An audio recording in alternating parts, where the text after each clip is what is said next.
అందరికీ నమస్కారం అండి. 2024 నూతన సంవత్సర శుభాకాంక్షలు.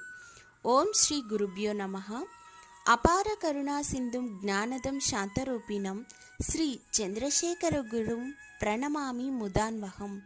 పరమాచార్యుల గారి ఆశీస్సులతో ప్రతి ఒక్కరికి నూతన సంవత్సర శుభాకాంక్షలతో, అలాగే ఆయన యొక్క అనుగ్రహం అందరికీ ఉండాలని మనస్ఫూర్తిగా కోరుకుంటూ, ముఖ్యంగా మన రాశి ఫలితాల్లోకి వెళ్ళిపోదామా? మకర రాశి 2024 ప్రకారం ఈ రాశి వారికి మీకు చాలా బాగుంటుందని చెప్పాలి. ముఖ్యంగా మే 1, 2024 నుండి మీకు అనుకూలమైన ఫలితాలను ఇస్తుంది.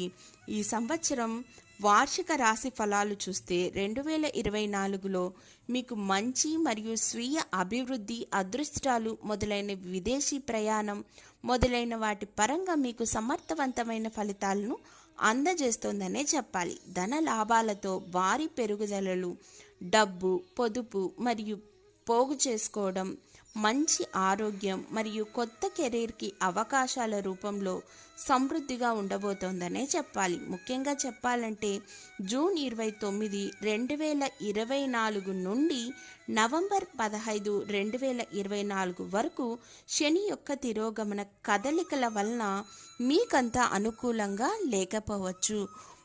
జీవితంలో ఎవరో ఒకరు ఏదో ఒక తప్పు చేస్తారు. గతంలో చేసిన తప్పు ఇప్పుడు మిమ్మల్ని వెంటాడి మీ యొక్క జాతక రీత్యా ఉన్న మంచి అవకాశాలను కూడా మీకు కొంచెం శాపంలాగా మారబోతోందనే చెప్పాలి.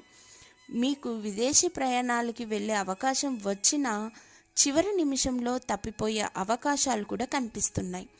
గతంలో చేసిన తప్పుకు ప్రాయశ్చిత్తంగా ఎవరికైనా అమ్మవారి స్వరూపంగా భావించి సుమంగలికి మీరు కుంకుమను కనుక దానం చేసినట్లయితే మీ యొక్క జీవితంలో మార్పు అనేదైతే వచ్చి మీ కుటుంబంలో కొత్త మార్పులు అయితే రాబోతున్నాయనే చెప్పాలి. ముఖ్యంగా మీ జీవితం ఇంకొంచెం ముందుకు వెళ్ళాలంటే మీ జాతకరీత్యా ఉండే దోషాలు పోగొట్టుకుంటే చాలా బాగుంటుందనే చెప్పాలి. ముఖ్యంగా మీరు చాలా మంచి అవకాశాలు అయితే పొందుతారు. వాటికి తగ్గ శ్రమ మీరు పెడతారు. కాకపోతే మీరు గతంలో చేసిన పాపం కారణంగా వెనక్కి లాగే అవకాశాలు కూడా కనిపిస్తున్నాయి. కాబట్టి కొంచెం ఆలోచించి నడుచుకుంటే చాలా బాగుంటుందనే చెప్పాలి. ధన్యవాదములు.